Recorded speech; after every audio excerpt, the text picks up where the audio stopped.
ఈ చివరి దినాలలో ప్రతి వారు కూడా ప్రభు వాక్యం చేత బలపరచబడి వారి ఆత్మీయతని కాపాడుకోవడం ఎంతైనా ఆశీర్వాదకరం, ఎంతైనా దీవెనకరం.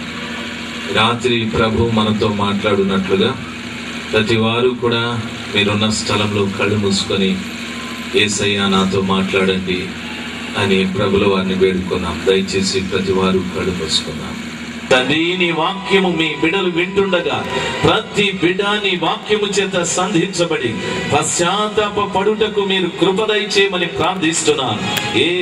ఏ వ్యక్తి కలిగి ఉండకుండా స్వామి ఆ స్వభావమును కలిగించే ప్రతి సాతాను శక్తిని నజరేయుడైన యేసు క్రీస్తు అధికారము కలిగిన నామములో మీ బిడ్డల్ని విడిచి బయటికి పమనాజ్ఞాపిస్తున్నాను తండ్రి.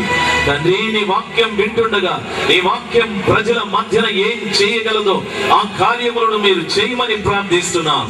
ఈ వాక్యం వింటుండగా ప్రభా మీ బిడ్డల్ని పీడిస్తున్న ప్రతి విధమైన పాపం, ప్రతి విధమైన శాపాన్ని యేసు క్రీస్తు అధికారం కలిగిన నామములో మీ బిడ్డల్ని విడిచి రీతిగా మీరు కార్యాలు జరిగించమని ప్రార్థిస్తున్నా. ఈ వాక్యం వింటుండగా వారిని పీడిస్తున్న ప్రతి విధమైన వ్యాధి, ప్రతి విధమైన దయ్యపు శక్తులను యేసు క్రీస్తు అధికారం కలిగిన నామములో ఇప్పుడే వారిని విడిచి బయటికి పమనాజ్ఞాపిస్తున్నాను తండ్రి. కార్యం వెంబడి మీరు కార్యాలు జరిగించమని ప్రార్థిస్తున్నా. మీరే మహిమ పొందుకోనండి తండ్రి, మీరే మహిమ పొందుకోనండి. శత్రు సంబంధమైన ప్రతి కార్యాన్ని, మానవ వ్యతిరేకతని, మానవ అజ్ఞానాన్ని యేసు క్రీస్తు నామంలో ప్రక్కకు పమనాజ్ఞాపిస్తున్నాను తండ్రి. మీ జ్ఞానము సంపూర్ణంగా మీ బిడ్డలకు మీరు దయచేయండి. మీరు మహిమ పొందుకోనమని క్రీస్తు ప్రశస్త నామమున ప్రార్థన చేసి వేడుకుంటున్నాను పరమ తండ్రి. ఆమేన్, ఆమేన్. రాత్రి ద్వితీయోపదేశ కాండం 20వ అధ్యాయం 1వ వచనం నుండి 5వ వచనం వరకు ఉన్న వాక్యాన్ని ధ్యానించడానికి పరలోకపు తండ్రి మనకు అవకాశాన్ని దయచేది. విధేయురాలుగా, విధేయుడిగా ఉండాలి అనే ఆలోచనతో దేవుని వాక్యాన్ని వినాలని ప్రేమపూర్వకంగా మీకు మనవి చేస్తున్నాను. ఈ వేదిక మీద నిలబడినంత మాత్రాన మీకంటే గొప్ప జ్ఞానం ఉందని, మీకంటే గొప్ప ప్రసంగికుడని, మీకంటే గొప్ప ప్రార్థనాపరుడని నేను చెప్పడం లేదు. సర్వశక్తిమంతుడైన దేవుడు ఆయా కాలాలలో, ఆయా సమయాలలో తన ప్రజలను తన వద్దకు తిప్పుకోవటానికి అనేక మంది భక్తులను నిలవబెట్టి ఆయన పక్షంగా మాట్లాడటానికి అవకాశం ఇస్తూ వచ్చాడు. అదే రీతిగా ఆ కృపగల దేవుడు నాకు ఆ అవకాశం ఇచ్చాడు. దేవుని సన్నిధానంలో నిలబడి దేవుని పక్షంగా మాట్లాడే ప్రతి మాట నాకు, మీకు ఇద్దరికీ, మీకొక్కరికే కాదు నాకు కూడాను దేవుని వాక్యం నీలో ఈ తప్పితం ఉంది అని నన్ను హెచ్చరించినప్పుడు, నిన్ను హెచ్చరించినప్పుడు విధేయత చూపెట్టడం మంచిది. వాక్యానికి వ్యతిరేకంగా అనేకులు నిలబడి నేలమట్టమైపోయారు, కానీ వాక్యం మాత్రం నేలమట్టం కాలేదు. అందుకే యేసయ్య ఈ రీతిగా చెప్పాడు, ఆకాశము గతిస్తాది, భూమి గతిస్తాది, నా మాటలు గతించవని ప్రభు చెప్పాడు. అనేక మంది రాజులు, అనేక మంది ప్రభువులు, అనేక మంది మతకర్తలు, అనేక మంది మత నాయకులు ఎందరో వాక్యానికి వ్యతిరేకంగా లేచి నిలబడి నేలమట్టమైపోయారు. దాని ఎదుట నిలవదగిన శక్తి ఏ ఒక్కడికి లేదు. కారణం వాక్యము దేవుడు గనుక. వాక్యం దేవుడు గనుక నీవు వాక్యానికి వ్యతిరేకంగా నిలబడ్డావంటే దేవునికే వ్యతిరేకంగా నిలబడ్డావని. ద్వితీయోపదేశ కాండం 20వ అధ్యాయం 1వ వచనం నుండి 5వ వచనం వరకు. నీవు నీ శత్రువులతో యుద్ధమునకు పోయి గుర్రములను, రథములను, మీకంటే విస్తారమైన జనమును చూచున్నప్పుడు వారికి భయపడవద్దు. ఐగుప్తు దేశంలో నుండి నిన్ను రప్పించిన నీ దేవుడైన యెహోవా నీకు తోడయుండును. దైవజనాంగమా, ఐగుప్తు దేశం నుండి ఇశ్రాయేలీయులు కనానుకు ప్రయాణమైపోతూ ఉన్నప్పుడు వారి ప్రయాణంలో ఎన్నో ఇబ్బందులు కలిగాయి. వారు అనేక దేశాల మీదుగా, పట్టణాల మీదుగా గ్రామాల మీదుగా వారు ప్రయాణమై వెళ్ళవలసి వచ్చారు. వారి ప్రయాణాల్లో పరిస్థితులు తారుమారుగా ఉండేవి. వారి ప్రయాణాల్లో వాతావరణం ఇబ్బందికరంగా ఉండేది. వారి ప్రయాణంలో ఆహారపు కొదువు కలిగింది. వారి ప్రయాణంలో వారు దాహంగా ఉన్నారు. వారి ప్రయాణంలో యుద్ధములు వారు ఎదుర్కోవాల్సి వచ్చారు. ఈ రీతిగా అనేక విధములైన పరిస్థితుల మధ్యలో ఐగుప్తు దేశమును వదిలిపెట్టిన ఇజ్రాయేలీలు కనానుకు వెళ్ళవలసి వచ్చారు. దైవ జనాంగమా, ఆ రీతిగా వారు వెళుతూ ఉన్నప్పుడు వారి ఎదురుగా నిలబడిన శత్రువులు కానీ, వారి ఎదురుగా నిలబడిన యుద్ధ రథములు కానీ, వారి ఎదురుగా నిలబడిన గుర్రములు కానీ, నీ దేవుడైన యెహోవా నీకు తోడై ఉన్నాడు అని చెప్పారు. ఈ మాటలు బాగా గమనించాలి. ఈ మొదటి వచనంలో చెప్పబడిన మాట ఐగుప్తు నుండి కనానుకు వెళుతున్నటువంటి ఇజ్రాయేలీలతో వారి దేవుడైన యెహోవా చెప్తున్నటువంటి మాట. మీరు గుర్రములను రథములను విస్తారమైన జనమును చూసినప్పుడు భయపడకూడదు. ఐగుప్తులో నుండి మిమ్మల్ని రప్పించిన మీ దేవుడైన యెహోవా మీకు తోడుగా ఉన్నాడు అని చెప్పాడు. మన పితరుల కాలంలో వారి దేవుడైన యెహోవా ఏ రీతిగా వారికి తోడై ఉన్నాడో అదే రీతిగా ఐగుప్తుకు సంబంధించిన లేక ఐగుప్తుకు సాదృశ్యమైన పాపమును విడిచిపెట్టి పరలోక ప్రయాణము చేస్తున్నటువంటి మనకు కూడా ఇదే అభయం, ఇదే ధైర్యాన్ని చెప్తూ ఉన్నాడు. నిన్ను పాపము నుండి విడిపించిన నజరేయుడైన యేసు పరలోక ప్రయాణంలో ఉన్నటువంటి నీకు ఎదురుగా నిలబడి ఏ విధమైన శక్తులైనా, ఏ విధమైన వ్యక్తులైనా, ఏ రకమైన ఆటంకాలైనా, ఏ విధమైన తెగుళ్ళైనా వాటిని చూసి నీవు భయపడకూడదు. నీ దేవుడైన యేసు నీకు తోడుగా ఉన్నాడు అనేటటువంటి సత్యాన్ని ఈ రాత్రి సమయమందు మన పితరులకు చెప్పిన సమాచారం ఈ కృపాకాలంలో దేవుడు మనకు కూడా చెప్తూ ఉన్నాడు. ఏదో ఒక భయాన్ని చెప్తూనే ఉంటారు. ఏం చెప్తూ ఉన్నారు? ఒక వ్యక్తికి ఆరోగ్యం సరిలేదు, ఆయన్ను పలకరిస్తే ఏదో భయపడుతూ మాట్లాడుతున్నాడు. ఒక వ్యక్తికి తన పిల్లల్ని గుర్చిన భయం, ఒక వ్యక్తికి వారి పట్టణాన్ని గుర్చిన భయం, ఒక వ్యక్తికి వారి అధికారిని గుర్చిన భయం, ఒక వ్యక్తికి తన భర్తను గుర్చిన భయం, ఒక వ్యక్తికి వారి పిల్లల్ని గుర్చిన భయం. ప్రతి వారిలో కూడా భయం అనేటటువంటిది ఉంది. నాకు భయమే లేదు అనేటటువంటి వారు ఎవరు కూడా లేరు. ప్రపంచాన్ని శాసించగలిగినటువంటి అమెరికా దేశపు అధికారి దగ్గరికి వెళ్ళి శాసించవలసిన విషయం. ఆ రీతిగా ప్రపంచ దేశాన్ని శాసించేటటువంటి వ్యక్తి భయపడుతున్నాడు. ప్రపంచంలో ప్రతి వారు కూడా భయంతోనే బ్రతుకుతూ ఉన్నారు. ఏం కారణం? ఈ భయం అనేటటువంటిది ఎప్పుడు మనుషులకి వచ్చేది? ఎందుకు ఈ భయం మనుషుల్లో పనిచేస్తుంది అని అడిగితే పరిశుద్ధ గ్రంథమైన బైబిల్ వివరంగా సెలవిస్తారు. మొదటి పురుషుడైన ఆదాము తాను దేవుడు చెప్పినటువంటి మాట వినగని కారణాన, తినకూడదని చెప్పినటువంటి పండు తిన్న కారణాన తాను తన భార్య, తన సహపాఠి అయినటువంటి హవ్వమ్మ ఇద్దరు కూడా దేవుడిచ్చిన మహిమని పోగొట్టుకొని దిగంబరులైపోయారు. వారు దిగంబరులని తెలిసిన తరువాత దేవుడు వారిని పిలవడం ప్రారంభించాడు. ఆదామా నీవెక్కడున్నావు, ఆదామా నీవెక్కడున్నావని. అనగా దాని అర్థం ఆదాము ఉన్న చోటు దేవునికి తెలియదనా? ఆదాము ఉన్న చోటు దేవుడు ఎరగడనా? ఆదాము ఉన్న చోటు, ఆదాము ఉన్న పరిస్థితి దేవుడికి బాగా తెలుసు. అయితే దేవుడు ఆ ప్రశ్న అడగటానికి గల కారణం ఏమిటి అని అడిగితే, దేవుడు ఆదాముని ఉన్నమన్న చోటు లేడు కాబట్టి తాను దిగంబరి అని తెలుసుకొని అంజూరపు ఆకులతో కచ్చడములను కట్టుకొని చెట్ల చాటుకు వెళ్ళి దాక్కున్నాడా ఆయన. దేవుడు అతన్ని పిలిచి అడిగా, అయ్యా నేను పిలిచినప్పుడు నీవు ఈ పరిస్థితిలో ఉన్నావు, ఇలాగ దిగంబరివని నీకు చెప్పిన వాడు ఎవడయ్యా అని అడిగితే ఆదాము ఆ విషయంలో జవాబు చెప్పలేదు. ప్రతిరోజు దేవునితో కలిసి తిరుగుతున్న ఆదాము, ప్రతిరోజు దేవుని మాటలు వింటున్న ఆదాము ఈరోజు ప్రభు పిలుస్తూనే చెట్ల చాటుకు వెళ్ళిపోయాడు. కారణం తాను చేసిన తప్పిదం, కారణం దేవుని మాటకు అవిధేయుడైన కారణం దేవుడు తినకూడదని చెప్పినటువంటి ఫలమును తిన్న కారణాన తాను పూర్తిగా భయపడి దిగంబరినని తెలుసుకొని చెట్ల చాటుకు వెళ్ళిపోయాడు. వింటున్న తల్లి, నా ప్రేమైన తండ్రి, ఆ మొట్టమొదటి మనిషిలో భయం అప్పుడు ప్రారంభమయ్యారు.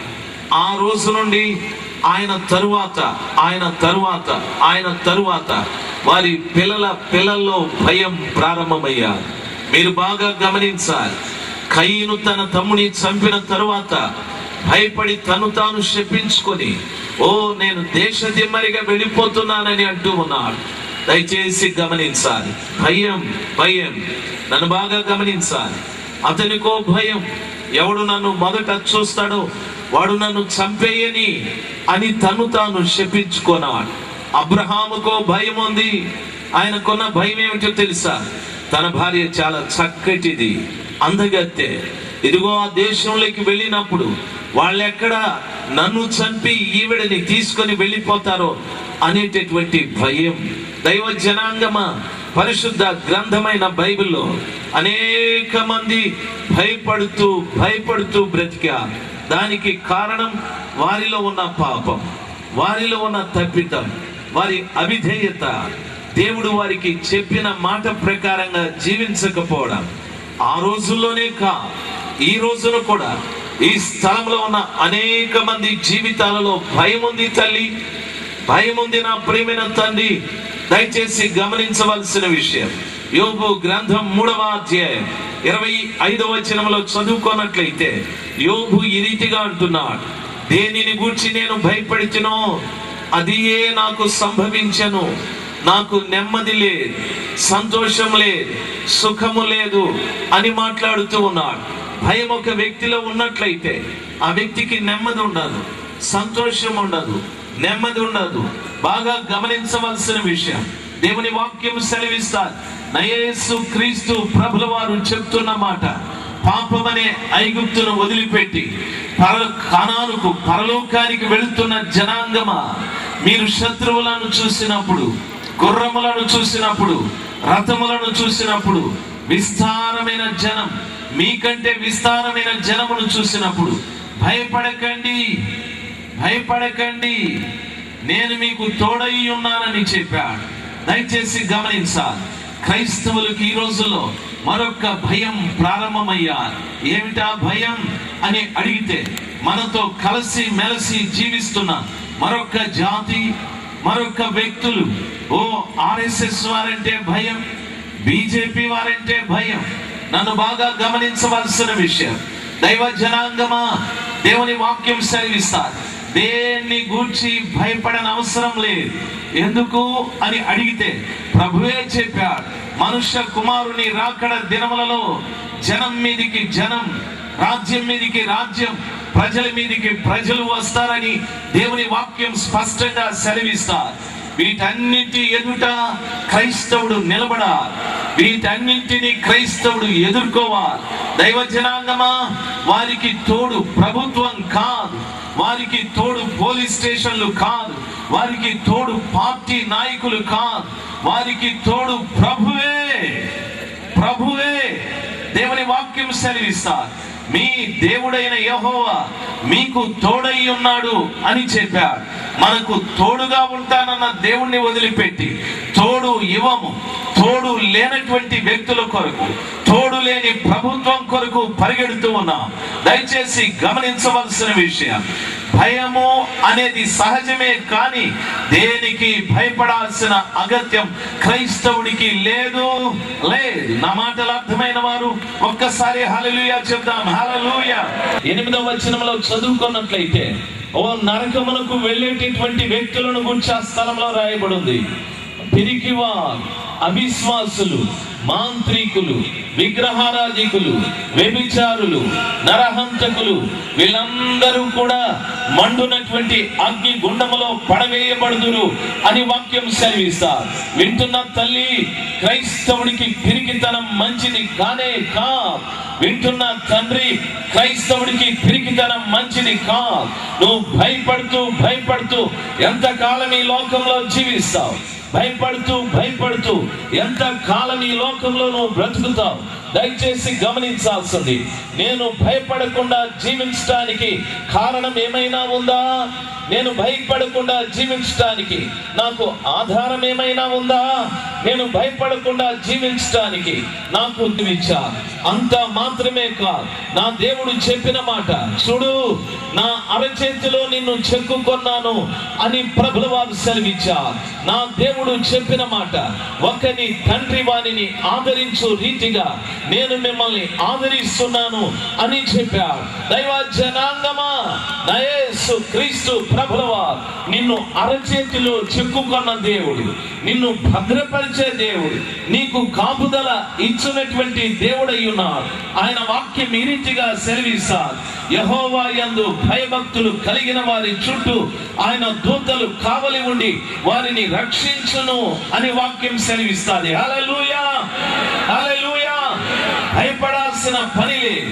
ఇప్పుడు మన ముందు కనిపించి విస్తార జనముగా రథములు, గుర్రములు, ఓ శత్రువులు, ఖడ్గాలు, కర్రలు వీటిని పట్టుకొని నిలబడ్డ మనుషులకు భయపడాల్సిన పని లేదు. ఈ సమాచారమును గూర్చి 2000 సంవత్సరాల క్రిందట నజరేయుడైన యేసయ్య చెప్పాడు. జనం మీదికి జనం, రాజ్యం మీదికి రాజ్యం, ప్రజల మీదికి ప్రజలు వస్తారు.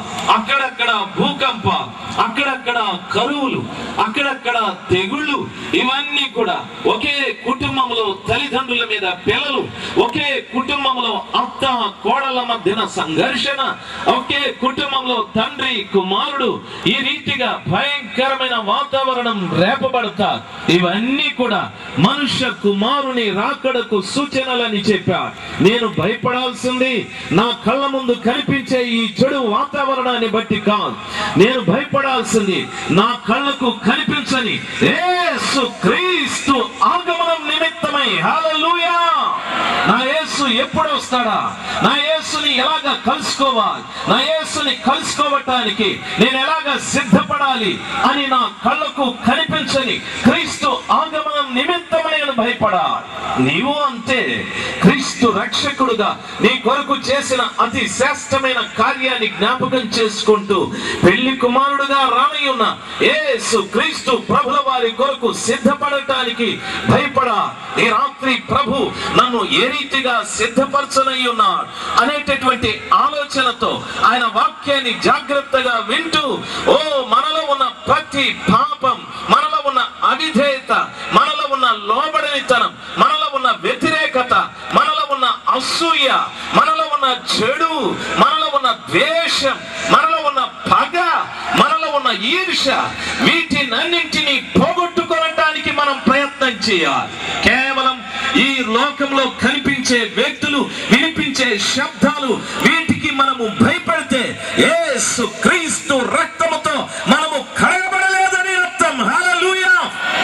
వింటున్న తల్లి, నా ప్రియమైన తండ్రి, దయచేసి గమనించవలసిన విషయం, నీ దేవుడైన యెహోవా నీకు తోడుగా ఉన్నాడు. 2వ వచనంలో ఈ రీతిగా రాయబడి ఉంది. చదువుతాను, దయచేసి గమనించాలి. 2వ వచనంలో, అంతేకాదు మీరు యుద్ధమునకు సమీపించినప్పుడు యాజకుడు దగ్గరకు వచ్చి ప్రజలతో ఇలాగూ చెప్పవలెను, ఇశ్రాయేలీయులారా వినుడి, నేడు మీరు మీ శత్రువులతో యుద్ధము చేయుటకు సమీపించుచున్నారు. మీ హృదయములను జంకనీయకుడి, భయపడకుడి, వణకకుడి, వారి ముఖము చూసి బెదరకుడి.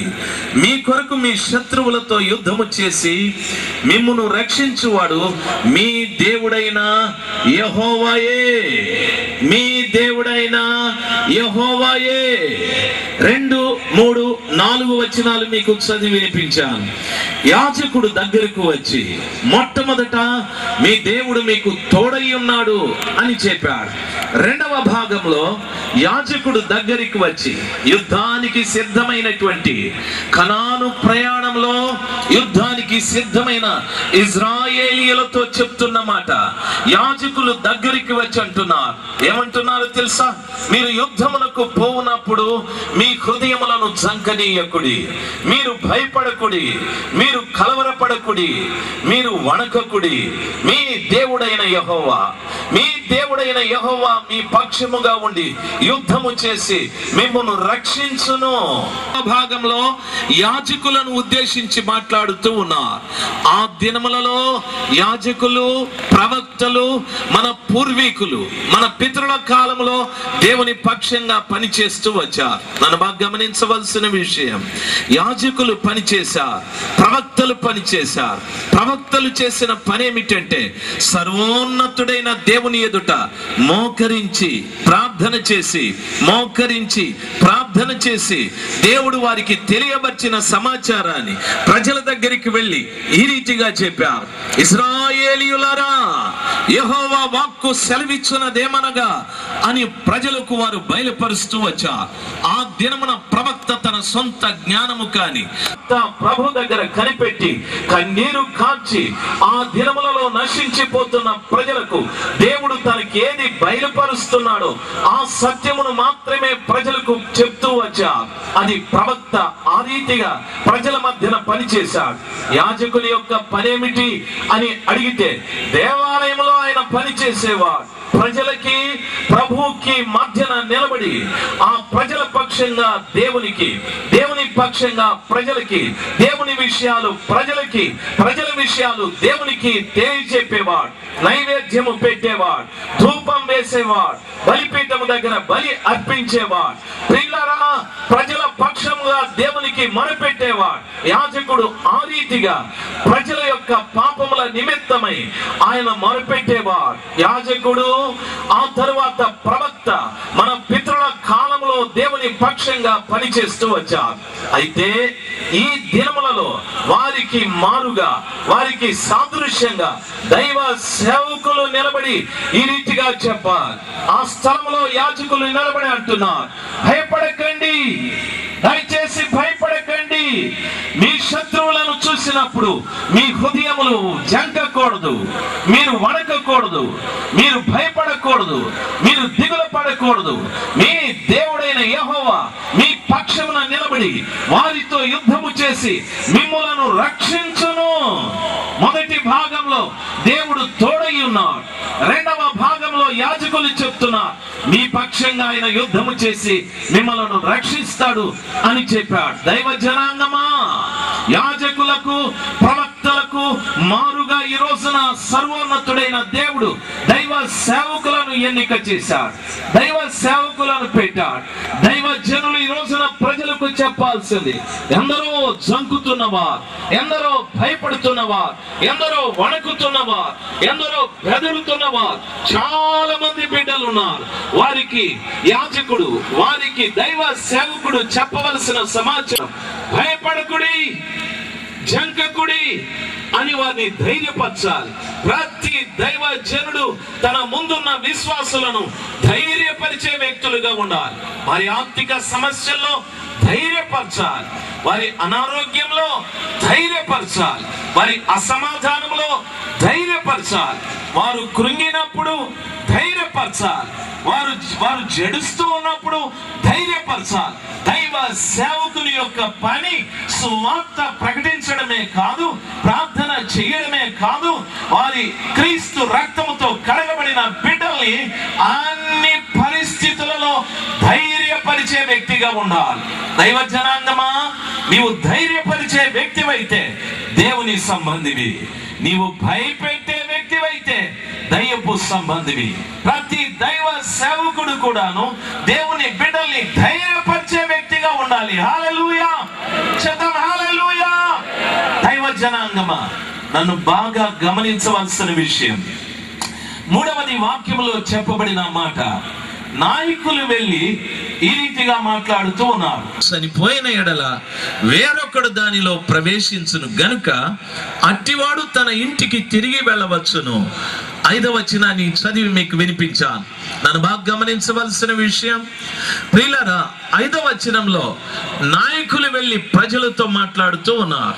ఏమంటున్నారు తెలుసా ప్రియులారా? క్రొత్త ఇల్లు ఎవడైనా కట్టుకొని ఉండి దానికి గృహప్రవేశము చేయకుండా వాడు యుద్ధంలోనికి వెళ్ళి యుద్ధంలో చనిపోతే వాడు కట్టుకున్న క్రొత్త ఇంటిలోకి వేరొకడు ప్రవేశిస్తాడు.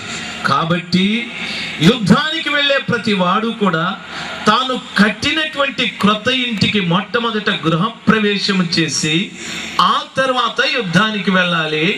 అప్పుడు వాని ఇంట్లోకి వేరొకడు ప్రవేశించడు అని చెప్పారు. నాయకులు 3వ పర్యాయంగా ఆ యుద్ధానికి నిలబడ్డ సైన్యముతో చెప్పినటువంటి మాటలు ఇవి. మొదటిది, మీ దేవుడైన యెహోవా మీ తోడుగా ఉంటాడు. రెండవది, భయపడకండి, మీ హృదయములను జంకనీయవకండి, దిగులు పడకండి అని చెప్పి మీ దేవుడైన యెహోవా మీ పక్షమున నుండి వారితో యుద్ధము చేసి మిమ్మల్ని రక్షించును అని చెప్పాడు. ఈ 3వ మాట నాయకులు చెప్తూ ఉన్నారు. ఏమంటున్నారు తెలుసా? మీలో యుద్ధములకు వెళ్ళే సైన్యమా, మీలో ఎవడైనా ఒక క్రొత్త ఇంటిని కట్టి దానికి గృహప్రవేశం లేకుండా యుద్ధానికి వెళ్ళకండి. ఆ రీతిగా గృహప్రవేశం లేకుండా యుద్ధానికి వెళ్ళి యుద్ధంలో చనిపోతే మీ క్రొత్త ఇంటిలోకి వేరొకడు ప్రవేశిస్తాడు. నీవు క్రొత్త ఇల్లు కట్టి లాభం లేదు అని నాయకులు చెప్తూ ఉన్నారు. ఈ మాటను బాగా గమనించాలి. ఇందులో సత్యము మీకు చాలా మందికి తెలుసు. అయితే ఇంకా కొన్ని విషయాలు మీతో మాట్లాడటానికి ప్రభు నాకు సహాయం చేయండి.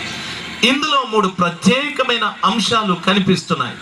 ఒకటి, యుద్ధానికి నిలబడ్డ సైన్యం. రెండవది, క్రొత్త ఇల్లు. మూడవది, గృహప్రవేశం. ఈ రీతిగా మనం ఆలోచన చేస్తే క్రొత్త ఇంటికి గృహప్రవేశము జరగకుండా యుద్ధానికి వెళ్ళకూడదు అని చెప్పిన మాటలో ఉన్న అర్థమేమిటి అని అడిగితే, మొట్టమొదటిది ఆ క్రొత్త ఇల్లేదో మనం తెలుసుకుంటే మనకు అన్ని స్పష్టంగా అర్థమవుతాయి. యుద్ధం అనేటటువంటిది మీకు బాగా తెలుసు ప్రియులారా. యేసయ్య రక్తముతో కడగబడిన ప్రతి ఒక్క వ్యక్తి కూడా యుద్ధ భూమిలోనే ఉన్నాడు.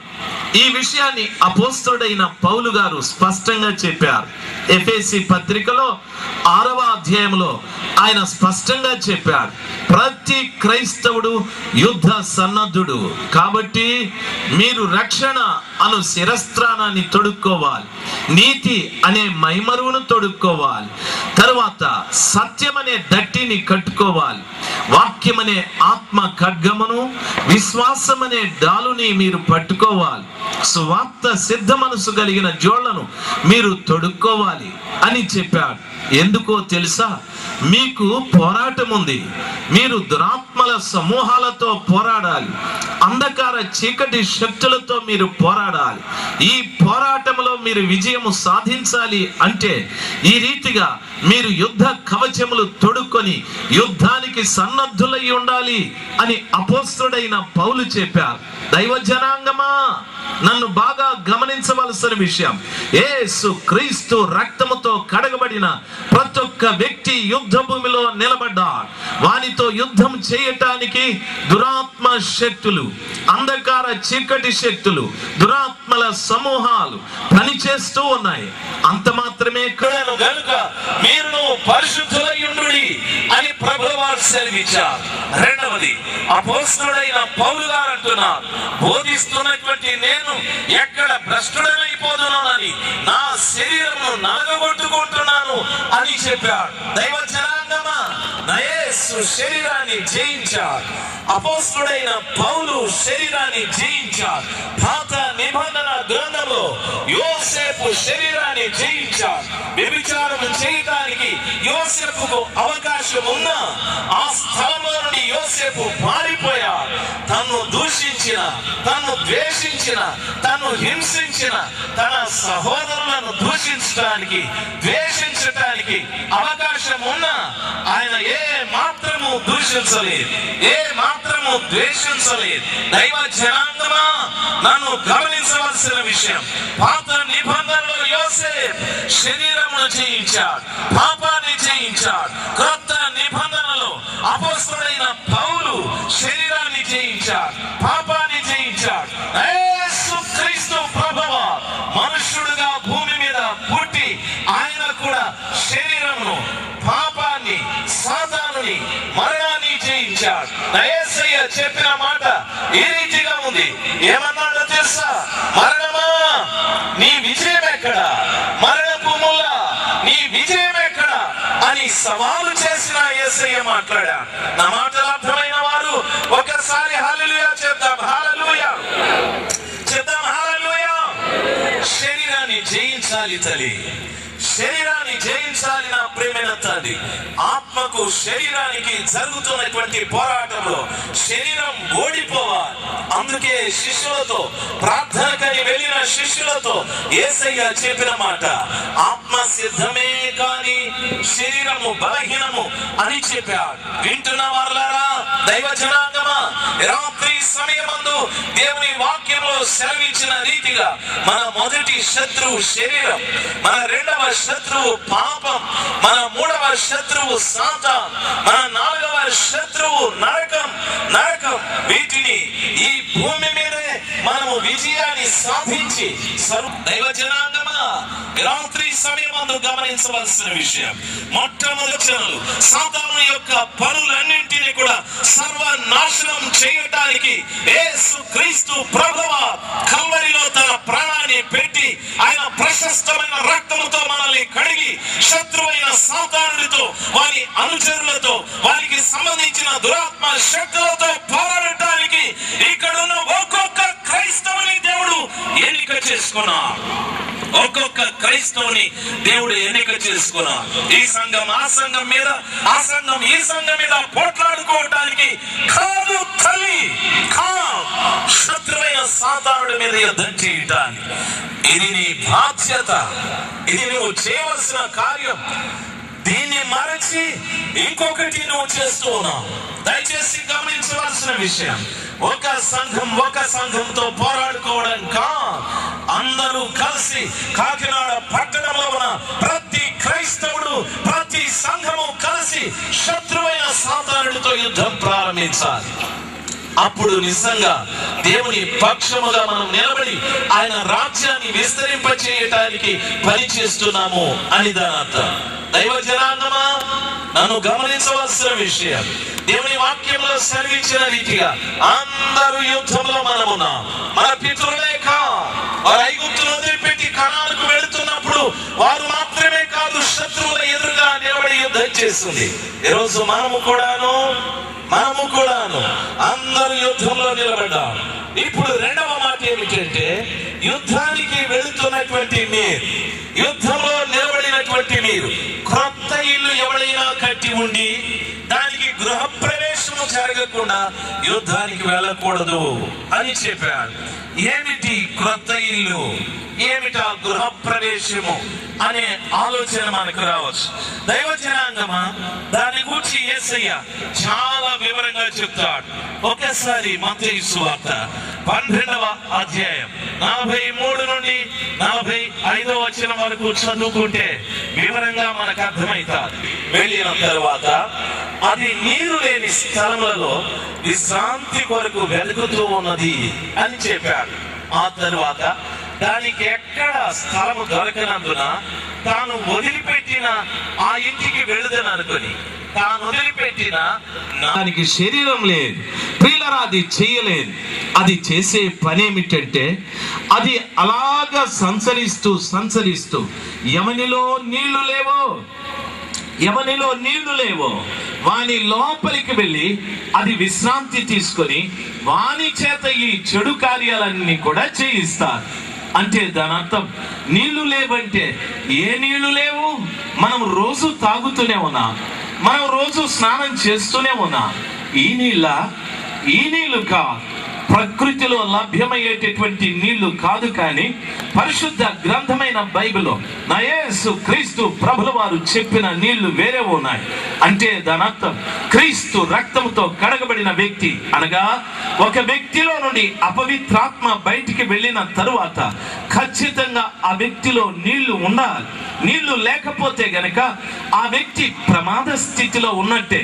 అంటే దాని అర్థం ఏమిటా నీళ్లు అని అడిగితే యోహాను సువార్త 7వ అధ్యాయం 37-39, ఎఫెసీ పత్రిక 5వ అధ్యాయం 25-27 వచనాలు ఈ రీతిగా చదువుకుంటే అపోస్తలుడైన పౌలు గారు మాట్లాడుతూ సంఘమును ఉద్దేశించి ఆయన ఈ రీతిగా చెప్పాడు, క్రీస్తు పురుషులారా మీ భార్యల్ని ప్రేమించండి, అటువలే క్రీస్తు కూడా తన సంఘమును ప్రేమించుచున్నాడు అని చెప్పి ఆ సంఘం ఎలాగుండాలి అనేటటువంటి దాన్ని ఉద్దేశించి అంటున్నాడు. ఆ సంఘంలో అపవిత్రత ఉండకూడదు, మచ్చైనా దాగైనా ఇలాంటివి ఉండకూడదు. కాబట్టి ఆ సంఘం అనేది ఎప్పుడు కూడా వాక్య ఉదక స్నానము చేసుకోవాలి అని చెప్పాడు. వాక్యాన్ని అపోస్తలుడైన పౌలు ఉదకము అని అన్నాడు. ఉదకము అనగా మంచి నీళ్ళని లేక గోరువెచ్చటి నీళ్ళని పరిశుద్ధ గ్రంథమైన బైబిల్లో అపోస్తలుడైన పౌలు వాక్యాన్ని నీళ్లు అని చెప్పాడు. అనగా అపవిత్రాత్మ ఒక మనిషిని వదిలిపెట్టి వెళ్ళిన తరువాత ఆ వ్యక్తిలో నీళ్లు ఉండాలి, వాక్యం ఉండాలి. రెండవది, యేసయ్య యోహాను సువార్తలో ఒక్క మాట చెప్పాడు. ఆయన చెప్పిన మాట ఏమిటంటే, ఆ పండుగలో అంత్య దినమున యేసు నిలిచి మీలో ఎవడైనా దప్పికగుంటే నా దగ్గరికి రండి అని పిలిచాడు. ఆ రీతిగా పిలిచి ప్రభుల వారు ఏమన్నారో తెలుసా? నా యందు విశ్వాసముంచు వారికి నేను అనుగ్రహించబోయే పరిశుద్ధాత్మను ఇస్తాను అని చెప్పాడు. ఆ వాక్యాలలో అర్థం ఏమిటంటే పరిశుద్ధాత్మను నీళ్లకు పోల్చి మాట్లాడాడు యేసయ్య. దైవ జనాంగమా, పౌలు గారు వాక్యాన్ని నీళ్ళన్నారు, యేసుక్రీస్తు ప్రభులవా పరిశుద్ధాత్మను నీళ్లు అని అన్నారు. ఒక వ్యక్తిలో నుండి అపవిత్రాత్మ బయటికి వెళ్ళిన తరువాత ఆ వ్యక్తిలోకి నీళ్లు రావాలి, వాక్యము రావాలి, పరిశుద్ధాత్మ రావాలి. వాక్యము పరిశుద్ధాత్మ ఆ వ్యక్తిలో నిల్వ ఉండాలి. అప్పుడు అపవిత్రాత్మ తిరిగి వచ్చి తనలో విశ్రాంతి తీసుకొనదు. చాలా మంది మాట్లాడుతున్నా, దైవ జనాంగమా ఆత్మ లేదని వస్తూ ఉన్నా.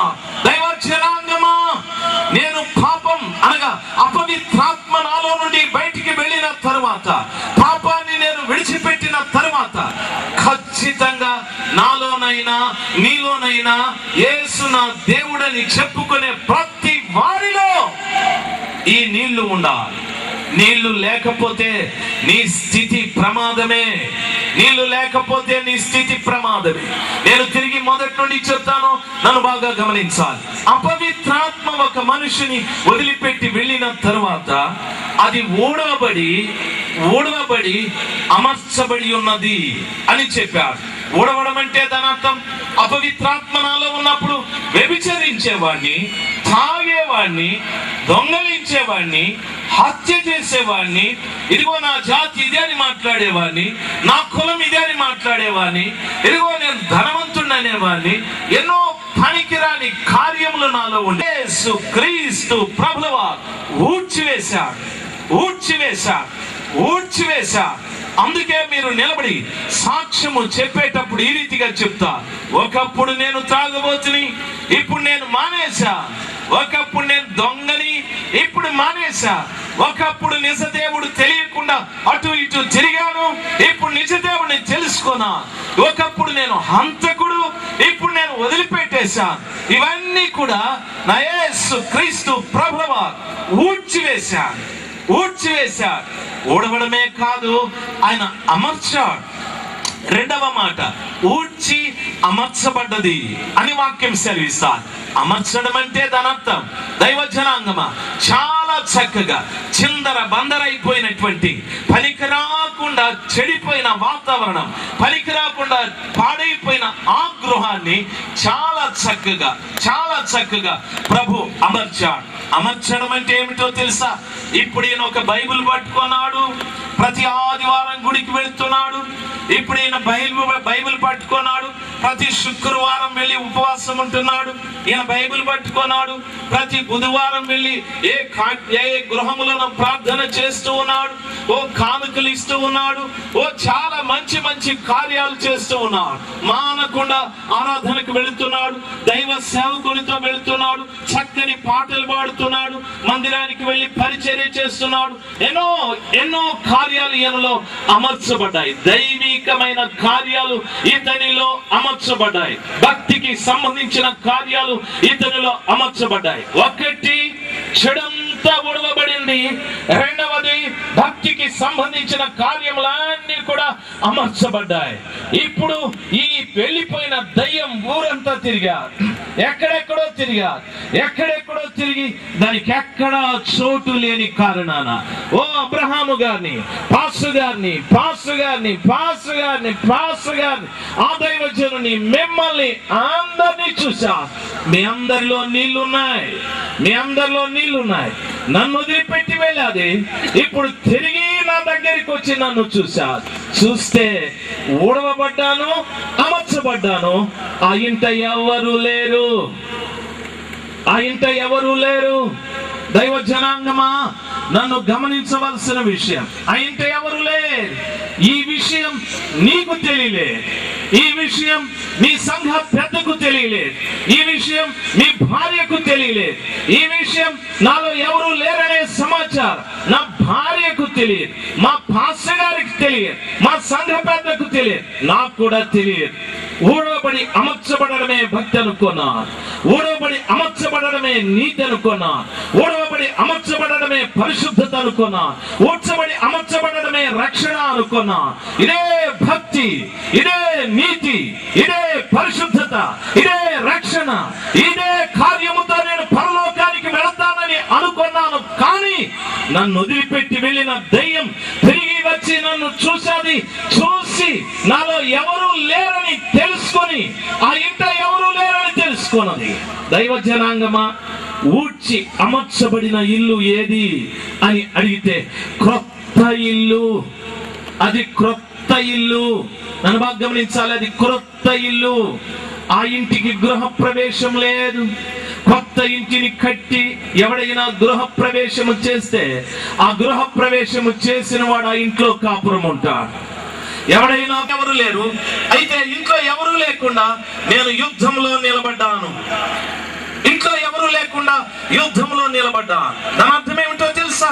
ప్రభు పక్షంగా నిలబడి పాట పాడేది కూడా యుద్ధమే, ప్రార్థన చేసేది కూడా యుద్ధమే, ఉపవాసం ఉండేది కూడా యుద్ధమే, వెళ్ళి సువార్త ప్రకటించేది యుద్ధమే, కానుక ఇచ్చేది కూడా యుద్ధమే. దైవ జనాంగమా, తమ్ముడు మీరిద్దరు ఏదో మాట్లాడేసుకుంటా ఉంటారు. నన్ను గృహ ప్రవేశం లేకుండా పాటలు పాడుతున్నాను, గృహ ప్రవేశం లేకుండా ఉపవాసం చేస్తున్నాను, గృహ ప్రవేశం లేకుండా సాక్ష్యం చెప్తున్నాను. దయచేసి నన్ను గమనించాలి. ఊడవబడి అమర్చబడిన ఇల్లే కొత్త ఇల్లు. ఇది గృహ ప్రవేశం లేదు. గృహ ప్రవేశం లేకుండా యుద్ధానికి వచ్చి యుద్ధం చేస్తూ ఉన్నా. ఏమంటున్నాను తెలుసా? కాకినాడ పట్టణంలో 2000 మంది మా కూడికలకు వచ్చారు అని అంటున్నా. అయ్యో, నాకు గృహ ప్రవేశం లేదు, నేను యుద్ధం చేస్తూ ఉన్నా. దయచేసి నన్ను గమనించాలి ప్రియులారా. ఇలాగా చాలా మందికి గృహ ప్రవేశం లేకుండా యుద్ధంలో నిలబడ్డారండి. యుద్ధంలో నిలబడి యుద్ధం చేస్తూ ఉన్నారు. ఎలాంటి యుద్ధమో ఇది తెలుసా? ఈ యుద్ధం ఎలాగుంటుందో తెలుసా? ఇశ్రాయేలీయుల మీదకి ఒక్క రోజున ఫిలిష్తీయుడు ఒక్కడొచ్చాడు. వారి పేరు గొల్యాతు. ఇశ్రాయేలీయులందరూ సైన్యమంతా కూడాను యుద్ధ సన్నద్ధులై కవచములు తొడుక్కొని ఖడ్గములు పట్టుకొని వారు బారులు తీరి యుద్ధ భూమిలో నిలబడ్డారు. ఒక్క రోజు కాదు, 2 రోజులు కాదు, 40 రోజులు వారు యుద్ధ భూమిలో నిలబడ్డారు. ప్రతిరోజు ఉదయం గొల్యాతు వస్తున్నాడు. ఎరా, మీలో ఎవడైనా ఉన్నాడా నాతో యుద్ధం చేయటానికి పరిహాసం చేసి వెళ్ళిపోతున్నాడు. ప్రతిరోజు సాయంకాలం వస్తున్నాడు. ఎవడైనా ఉంటే రండి, మీలో ఒక్కడు రండి చాలని పిలుస్తూ ఉన్నాడు. దైవ జనాంగమా, నేడు శత్రువైన సాతానుడు ఇలాంటి వ్యక్తులను చూసి సవాలు చేస్తూ ఉన్నాడు. వాడు ఒక్కడే. ఏనండి, మా మదనపల్లిలో సంఘాలు 32, మీ కాకినాడలో సంఘాలు 52, రాజమండ్రిలో సంఘాలు 62, హైదరాబాద్ లో సంఘాలు 150. మనం ఏం చేస్తున్నామో అని అడిగితే, ఫలితము ఎంత అని అడిగితే ఎంత చెప్పగలము తల్లి, ఎంత చెప్పగలము తండ్రి? దయచేసి గమనించాల్సింది, అన్ని కొత్త గృహాలే. ఓ, నేను పాపం వదిలిపెట్టాను, నేను అది వదిలిపెట్టాను, నేను ఇది వదిలిపెట్టాను, అమర్చబడ్డాను, నేను 6 మాసాలైంది దేవుని నమ్మి, 40 సంవత్సరాలైంది ప్రభుని నమ్మి, 20 సంవత్సరాలైంది యేసుని నా రక్షకుడుగా అంగీకరించి. అయితే ఆ ఇంట కూడా ఎవరు లే, ఆ ఇంట కూడా ఎవరు లే.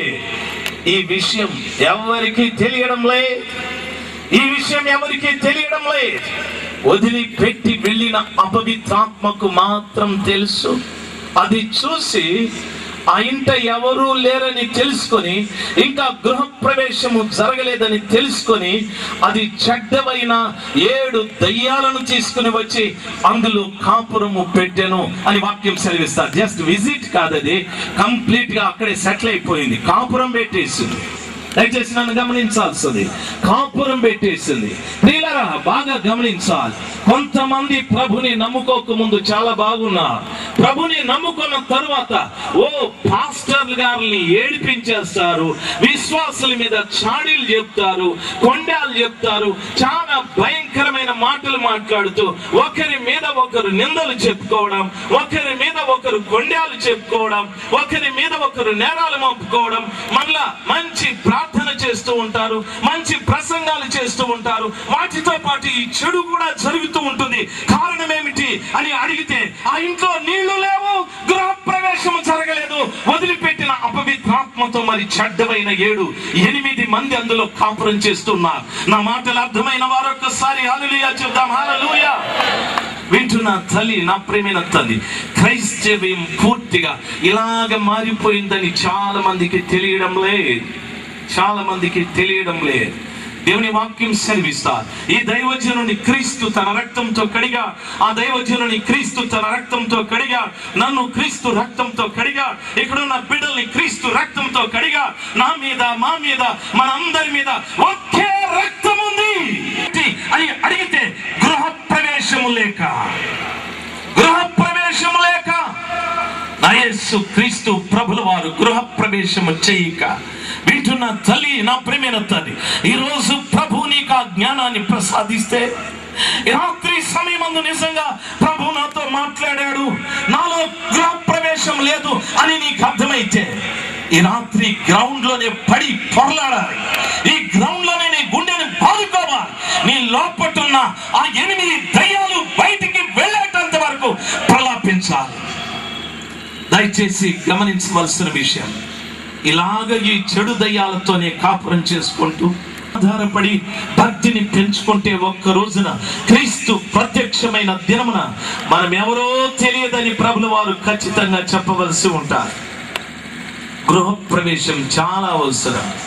దైవ జనాంగమా, ఎవరి గృహ ప్రవేశం చేయాలి అని అడిగితే, నా యేసయ్య చెప్పాడు, నేను తలుపునొద్ద నిల్చుండి తడుతూ ఉన్నా, ఎవడైనాను నా స్వరము విని తలుపు తీస్తే, అతనితో నేను, నాతో అతడు కలిసి భుజిస్తాము. హల్లెలూయా చెప్దాం. హల్లెలూయా. దైవ జనాంగమా, నన్ను బాగా గమనించవలసిన విషయం, ఇప్పుడు ఎందరు ఉండాలో తెలుసా? మన లోపల నిజంగా పాపాన్ని విడిచిపెట్టి, నిజంగా క్రీస్తు రక్తముతో కడగబడి పవిత్రపరచబడిన వ్యక్తిలో ఏమేమి ఉండాలో తెలుసా? వాక్యం ఉండాలి, పరిశుద్ధాత్మ ఉండాలి, నా యేసయ్య కూడా ఉండాలి.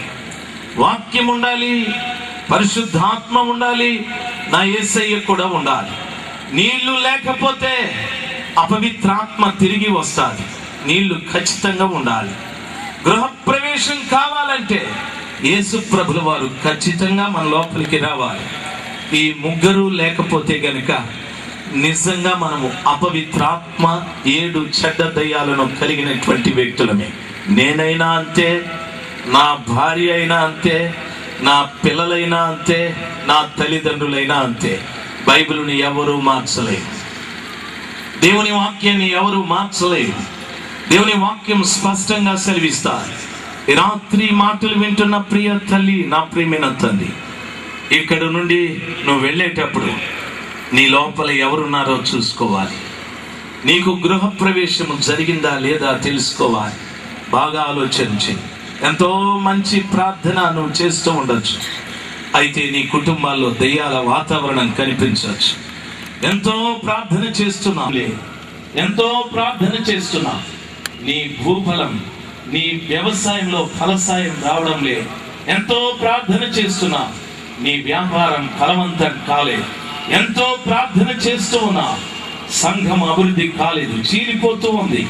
సంఘాలు చీలుతున్నాయి, అభివృద్ధి కావడం లేదు. కారణం ఏమిటో తెలుసా? దైవ జనాంగమా, గృహప్రవేశము లేక యుద్ధంలో మనం నిలబడి చేస్తున్న కార్యాన్ని బట్టి శత్రువైన సాతానుడు సులభంగా మనల్ని ఓడిస్తూ ఉన్నాడు, సులభంగా మనల్ని పడగొడుతున్నాడు. మనం చేసే ప్రతి ప్రయత్నం విఫలమైపోతూ ఉంది. మనం తలపెట్టిన ప్రతి కార్యంలో అపజయం, మనం చేయాలనుకున్న ప్రతిదీ కూడా జరగకుండా పోవడం, ఎన్నో నష్టాలు. ప్రియ తల్లి, నా ప్రేమైన తండ్రి, రాత్రి సమయమందు కృపగల దేవుని ఎదుట, ప్రభా, ఊడ్చి అమర్చిన యేసయ్య, నాలోకి రండి, మీరు నాకు కావాలి, నాలో మీరు నివసించాలి. నీళ్లు, నీ వాక్యం, పరిశుద్ధాత్మ రావాలి నాలోకి. ఈ మూడింటిని కలిగి నేను జీవించాలని కృపగల దేవుని వేడుకోవాలి. దైవ జనాంగమా, ఎందుకు అపవిత్రాత్మ 7 చెడ్డ దయ్యాలని తీసుకొని వెళ్ళాలి? ఎందుకు 9 తీసుకెళ్ళకూడదు? 10 ఎందుకు తీసుకెళ్ళకూడదు? 10 లేవనా లేక 9 లేవనా? ఉన్నాయి. 7 చెడ్డవైన దయ్యాలతో పాటు అపవిత్రాత్మ కూడా ఒకటి. మొత్తం 8 మంది. 8 ఒక వ్యక్తిలో ఇప్పుడు కాపురం చేస్తూ ఉన్నారు. దాని అర్థం ఏమిటో తెలుసా? పరిశుద్ధ గ్రంథమైన బైబిల్ ఉన్నవా? ఎఫెసీ పత్రిక 4వ అధ్యాయం 13వ వచనంలో చదువుకున్నట్లయితే వాక్యం ఈ రీతిగా సెలవిస్తారు. పరిశుద్ధులు సంపూర్ణులగునట్లు క్రీస్తు శరీరము క్షేమాభివృద్ధి పొందుటకు ఆయన పరిచర్య ధర్మమును జరిగించుటకును కొందరిని ఆయన అపోస్తలులుగాను, ప్రవక్తలుగాను, సువార్తికులుగాను, కాపరులుగాను, ఉపదేశకులను గాను నియమించెను అని చెప్పాడు. నేను మళ్ళా చదువుతాను, నన్ను గమనించవలసిన విషయం. ఎఫెసీ పత్రిక 4వ అధ్యాయం 13వ వచనం.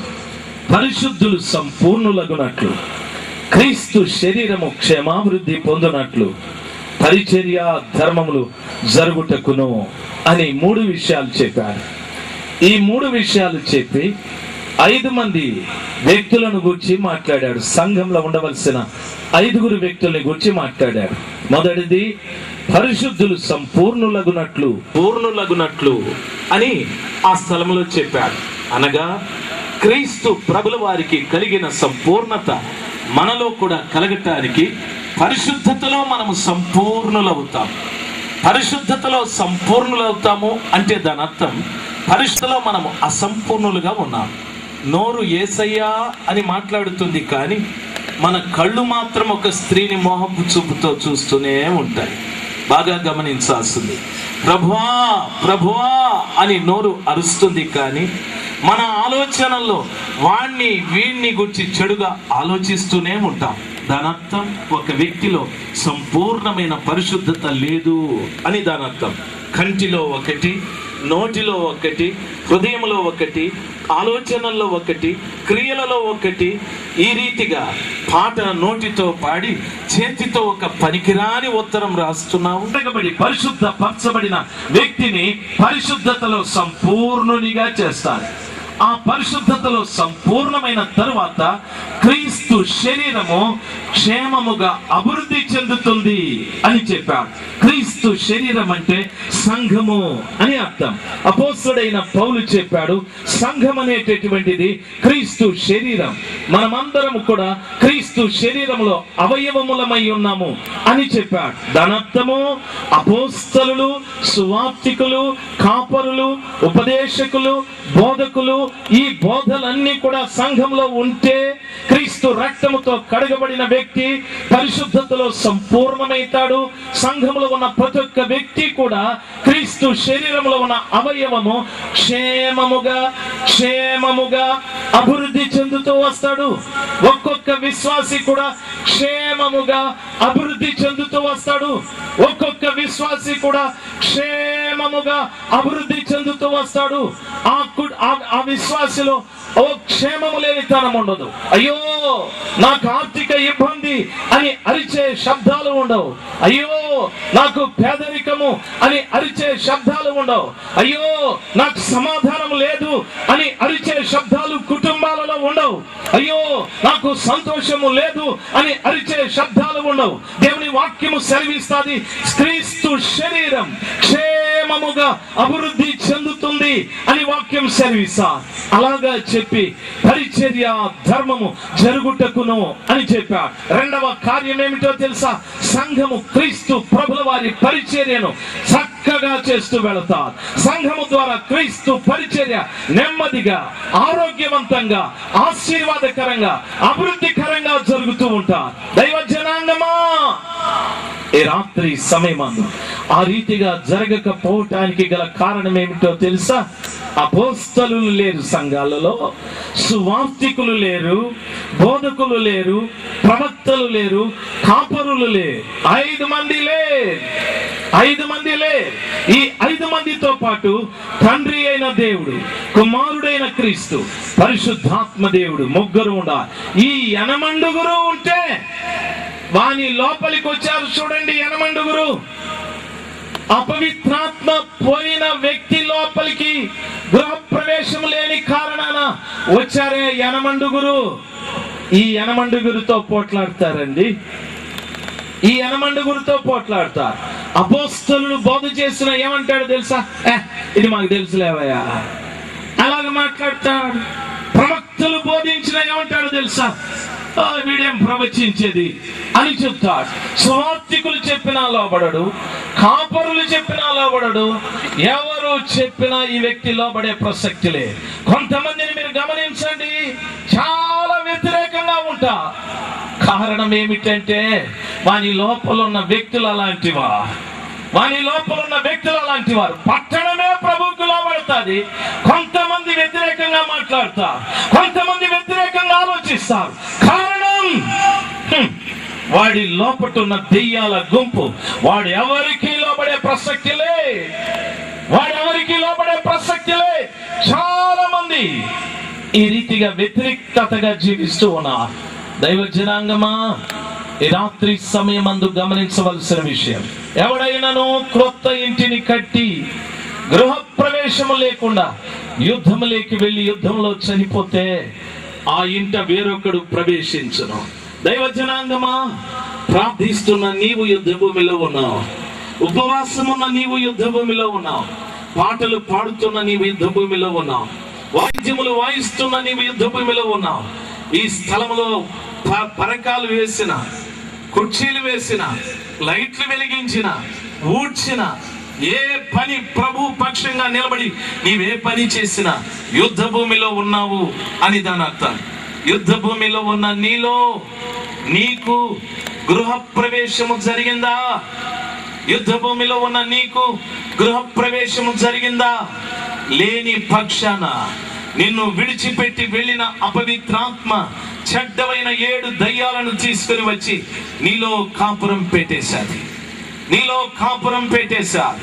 ఈ రాత్రి సమయమందు వాటిని బయటికి తరిమివేయటానికి. నా ఇంట్లోకి కుక్కొస్తే ఉండు అని చెప్పను, తరుముతాను. నా ఇంట్లోకి పంది వస్తే తరిమివేస్తాను. నా ఇంట్లోకి సర్పం వస్తే కొట్టి చంపేస్తా. నా ఇంట్లోకి పనికిరాని ఏ పురుగు వచ్చినా ఊడ్చి బయటికి పారేస్తా. నీ హృదయం అనే ఇంట్లోకి దయ్యాలే వచ్చాయి. నీ హృదయం అనే ఇంట్లోకి దయ్యాలే వచ్చాయి. యేసు క్రీస్తు ప్రభుల వారు ఉండవలసిన ఇంట్లోకి దయ్యాలే వచ్చాయి. అందుకే పరిస్థితులన్నీ దయ్యపు వాతావరణం. ఏ వ్యక్తి నెమ్మదిగా లేడు. ఏ నక్కలకు బొరియలు ఉన్నాయి. మనుష్య కుమారుడైన నాకు తలవాల్చుకోవటానికి చోటు లేదు. ఇప్పుడు అర్థమయ్యారా యేసు ఎందుకు ఆ మాట చెప్పాడు? ఏ ఇంటి దగ్గరికి వచ్చిన దయ్యాల గుంపే, ఏ ఇంటి దగ్గరికి వచ్చిన అపవిత్రాత్మే, ఏ ఇంటి దగ్గరికి వచ్చిన చెడ్డ దయ్యాల గుంపు ఉంది కాబట్టి యేసు నాకు చోటు లేదని చెప్పాడు. రాత్రి యేసయ్యకి అవకాశం ఇచ్చి నీ హృదయంలోకి, ఈ ఇంటికి గృహ ప్రవేశము జరిగించుకుంటే చెడ్డవైన దయ్యాలు, అపవిత్రాత్మ రాత్రి మిమ్మల్ని విడిచిపెట్టి వెళ్ళిపోతారు. దానికి నేనేం చేయాలి?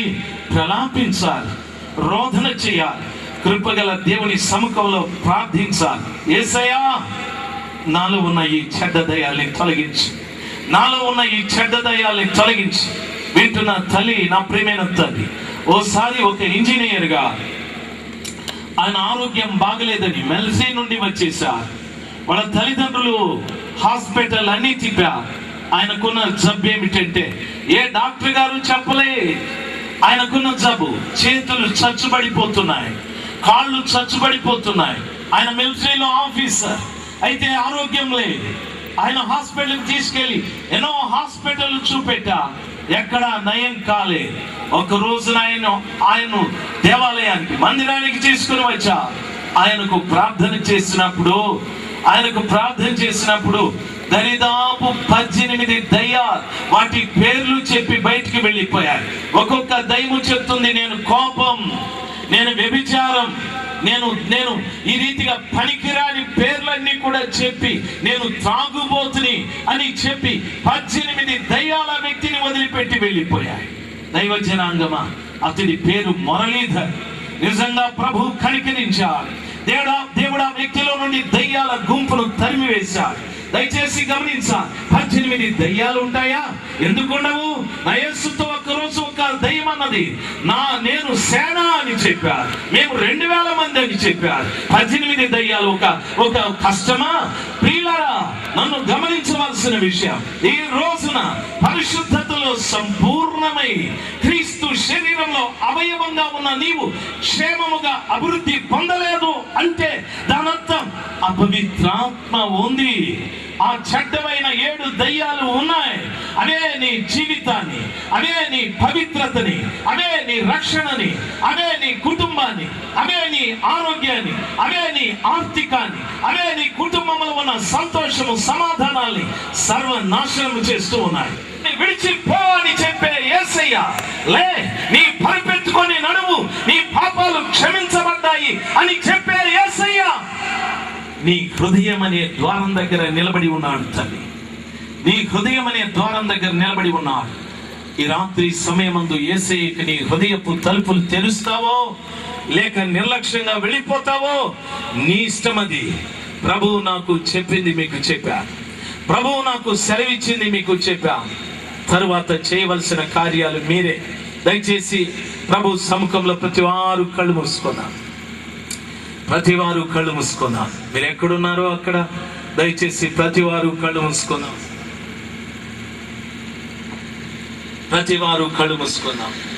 ఆశ్చర్యకరమైన దేవుడి రాత్రి సమయమందు మన మధ్యలో కార్యం జరిగించాలి. మీ దేవుడైన యెహోవా మీకు తోడుగా ఉన్నాడు. 2వ వాక్యం, మీరు శత్రువులను చూసినప్పుడు భయపడకండి, కలవరపడకండి, మీ హృదయములను జంకనీయకండి, వణకకుడి.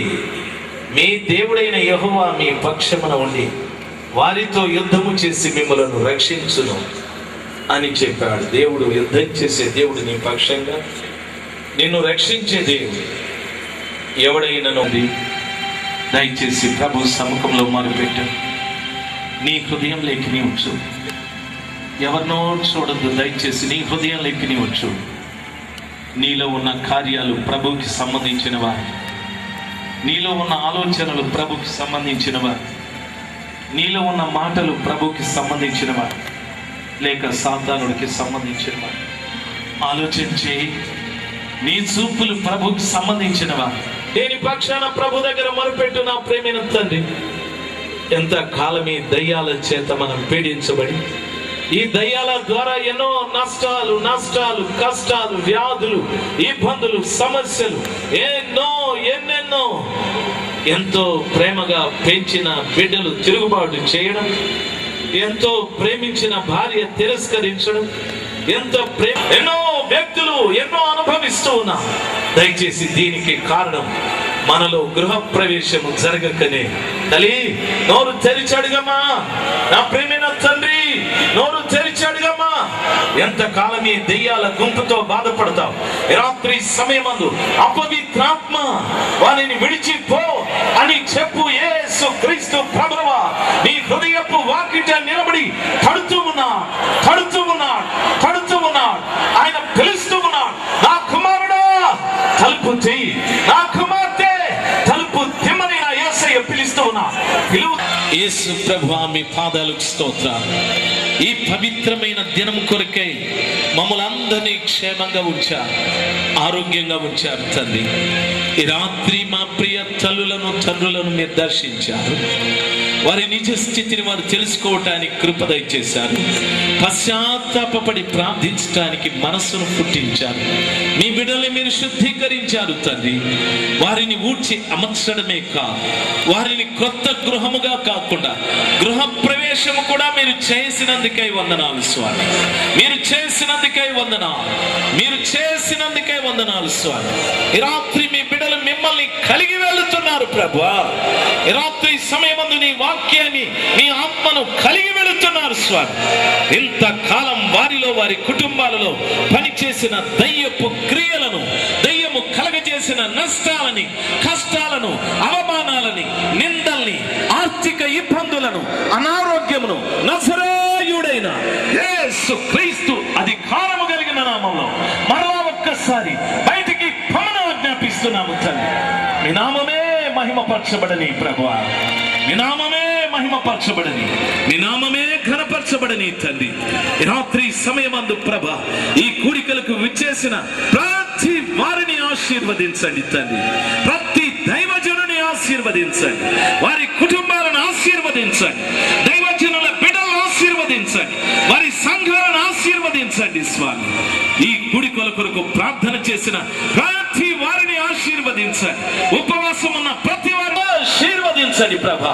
ఈ కూడికలలో చక్కటి పాటలు పాడిన బిడ్డల్ని ఆశీర్వదించండి స్వామి. చక్కటి వాయిద్యములు వాయించిన బిడ్డల్ని ఆశీర్వదించండి ప్రభా. ఈ పిఏ సిస్టమ్ పెట్టిన బిడ్డని ఆశీర్వదించండి. ఆ బుక్ స్టాల్ లో ఉన్న బిడ్డల్ని ఆశీర్వదించండి. ఈ మాటలు ఎవరెవరైతే ఈ చుట్టుపక్కల వింటున్నారో వాళ్ళందరినీ ఆశీర్వదించండి. ఈ కూడికలు ఏర్పాటు చేసిన అమ్మగారిని, బిడ్డల్ని, సంఘాన్ని ఆశీర్వదించండి తండ్రి, ఆశీర్వదించండి. మీరే మహిమ పొందుకునమని యేసు క్రీస్తు ప్రశస్త నామమున ప్రార్థన చేసి వేడుకుంటున్నాను పరమ తండ్రి. ఆమేన్, ఆమేన్, ఆమేన్. వారి సమాధానం, పరిశుద్ధాత్మ దేవుని యొక్క సహవాసం ఇప్పుడును ప్రభు రాక వరకు మనకును మన వారికి అందరికీ తోడయ్యుండును గాక. ఆమేన్, ఆమేన్. అందరము చప్పట్లు కొట్టి దేవుని మహిమ పరుద్దాం. హల్లెలూయా, హల్లెలూయా, హల్లెలూయా.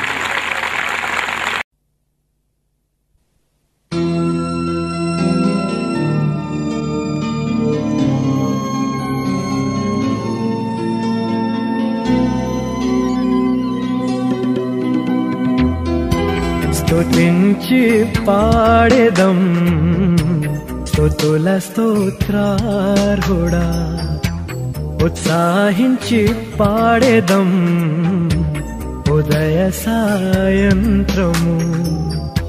స్తుతుల సింహాసనం మీదాసీనుడా,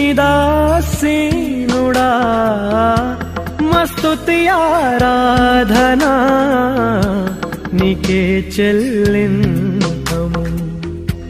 మస్తుతి ఆరాధనా నీకే చెల్లింతము.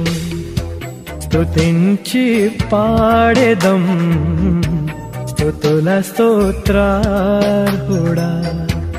ఉత్సాహించి పాడేదం ఉదయ సాయంత్రము.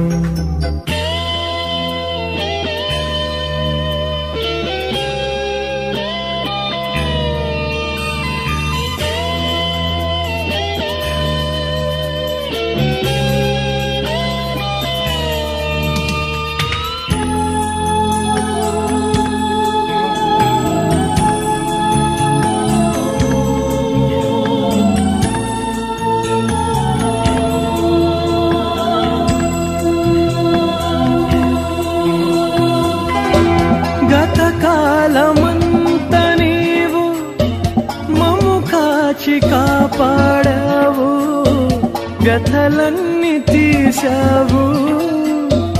గతకాలమంత నీవు మమ్ము కాచి కాపాడావు, వ్యథలన్నీ తీశావు.